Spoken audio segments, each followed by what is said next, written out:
Shalom, I'm Alex Lederman, and this is Israel Policy Pause. Nearly 4 months after the fact, on Monday, the IDF released the findings of its investigation into the death of Shireen Abu Akleh, the Palestinian-American Al Jazeera journalist who was shot to death in May during an Israeli operation in the city of Jenin. The investigation found that Abu Akleh was likely shot unintentionally by an Israeli soldier, which the report identified but didn't name, and the IDF military advocate general has declined to open a criminal investigation into the case.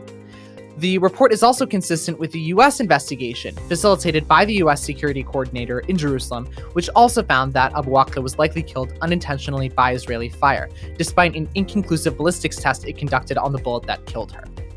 This follows months of U.S. pressure on Israel to take more responsibility in the death of Shireen Abu Akleh.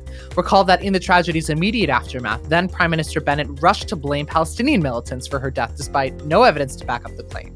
On the other hand, the Palestinian Authority, Al Jazeera, and the Abu Akleh family claim that she was deliberately targeted by Israel, given that she was wearing a jacket that clearly identified her as press, and they also claim that there were no Palestinian militants in the area for whom she could have likely been confused. Naturally, they reject the Israeli investigation as yet another attempt to elude responsibility. For international observers, even those who might not necessarily be inclined to assume malicious intent in every Israeli action, the report may come too late to change the prevailing narrative that Israel killed a journalist and then dragged its feet in taking responsibility. The Jerusalem District Planning Committee has advanced plans for a new neighborhood, a Jewish neighborhood, in East Jerusalem known as Givat Shaked.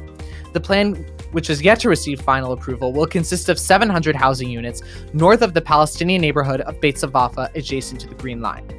The plan dates back to the Rabin era in the 1990s when the government expropriated the land for the project and then put it on pause. Critics of the plan argue that the land designated for the project is the only plot of land onto which the overcrowded neighborhood of Beit Zavafa could expand, given that it is hemmed in on all sides by Israeli construction, planned Israeli construction, and a park. This plan is the latest to move forward as part of a larger attempt by Israel to cement its presence in East Jerusalem and disrupt contiguity among its Palestinian neighborhoods. That's it for this week's Israel Policy Pause. Until next Wednesday, yalla bye.